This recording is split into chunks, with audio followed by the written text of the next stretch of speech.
that you're living, moving, and having your beingness in the power and the presence and the love and the beauty and the intelligence, the order and the harmony of God, the living presence of God Almighty, all beauty and all joy.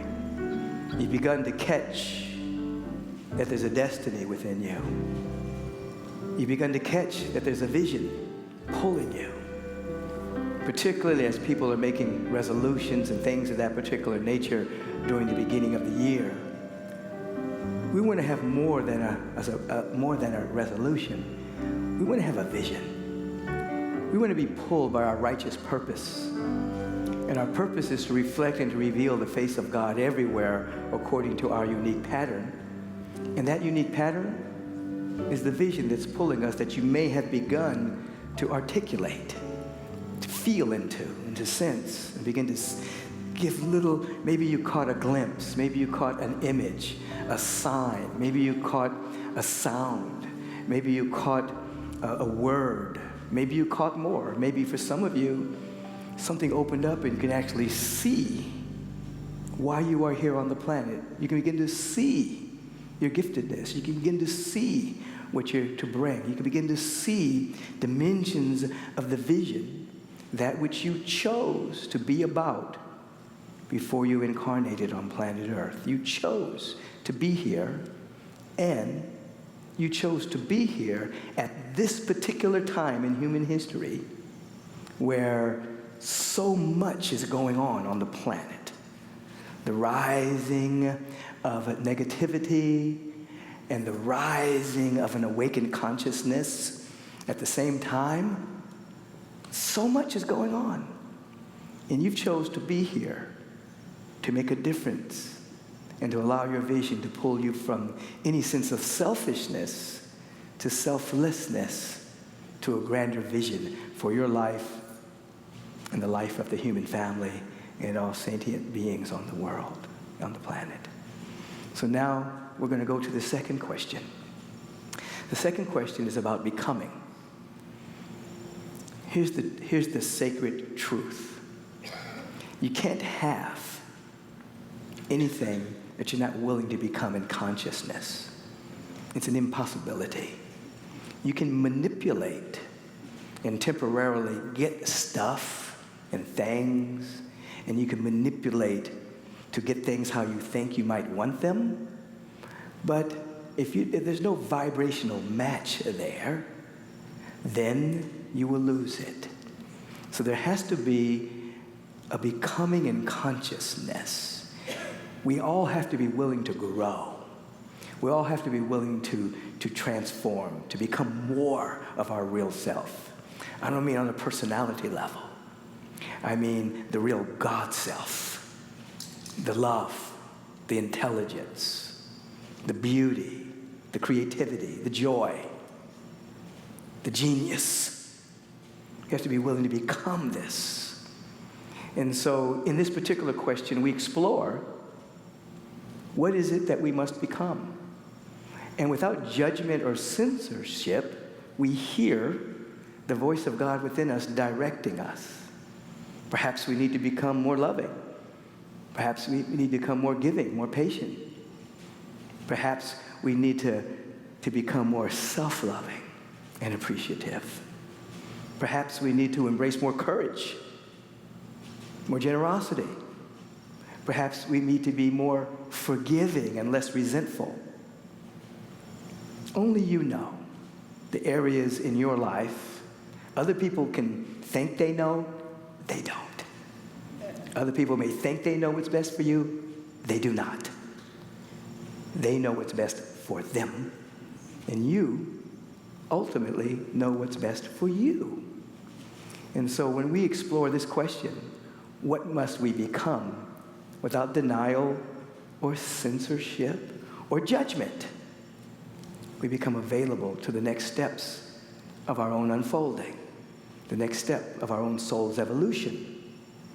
Now, I come back to no judging, because sometimes you may see something about yourself that needs to change, and you're not to judge it or be mad at it or feel any sense of shame about it.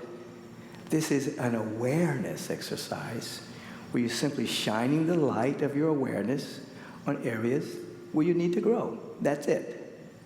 Without judgment or shame. That's the ego that wants you to be in shame or guilt, because that's how the ego keeps you within a small perception of yourself.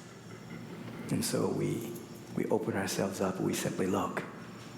What must we become now? Individually, as a community, what must we become as a species in order to survive on this planet with extinction events looming large on the planet? Environmental circumstances are occurring. Nuclear proliferation, pollution, degradation of our soil, wars and rumors of wars. What must we become as a species? What must we become individually? Perhaps we need to individually eliminate any warring that's going on in our own awareness that outpictures itself on the global landscape.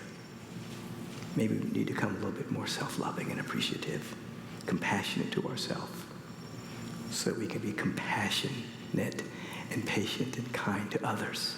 Because you can only give to your others what you perpetually give to yourself. And so I invite you once again in this moment of contemplation to have your feet firmly placed on the ground, to begin to turn within, extricating your attention from the world, circumstances, situations, even release your own opinions about stuff. When you reach a higher order of being, your opinion, my opinion, is unimportant. It means nothing to the mind of God, our opinions. We want to have insights, revelations, wisdom, and real guidance. So become conscious, turn within, settle into the stillness for a moment, settle into the quietude, settle into the golden silence.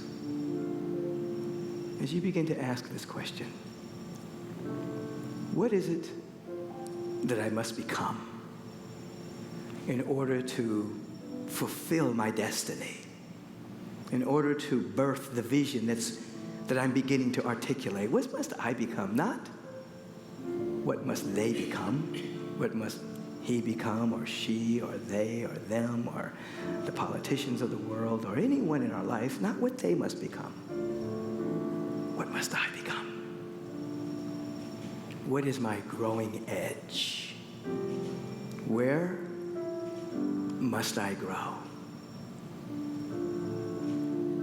And just ask, what must I become now? Just ask, where must I grow? What area of my life needs attention? Emotional body, mental body, physical body, body of my affairs,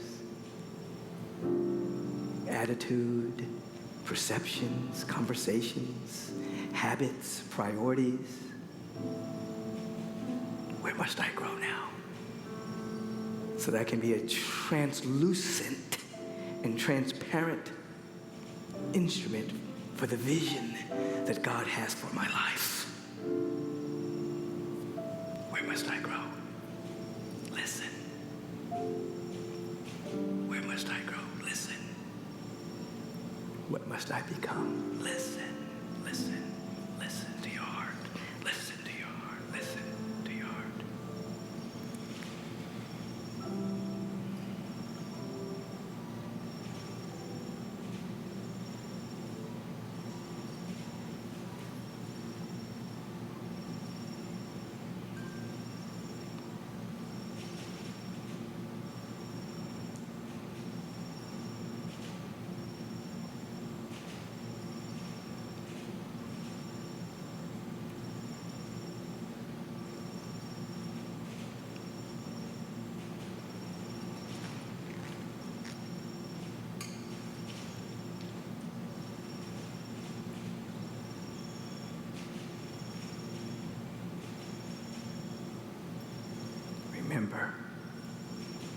There's not only no censorship here, or denying or blocking out.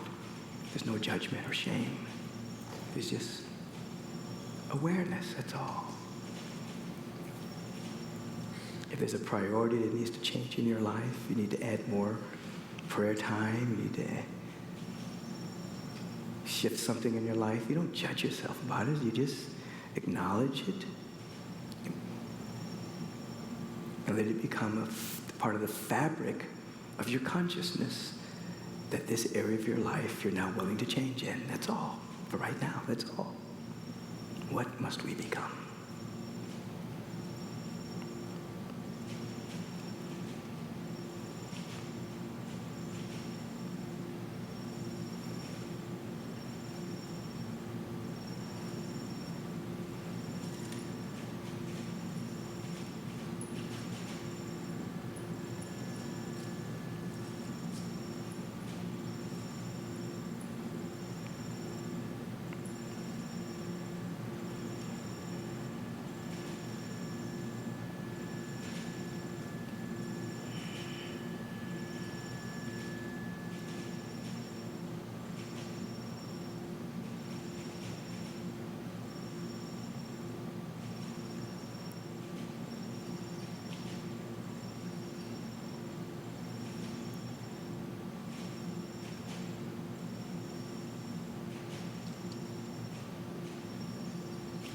We're listening with our entire being. We're hearing to he or she who can most perfectly practice in action. To them all things are possible.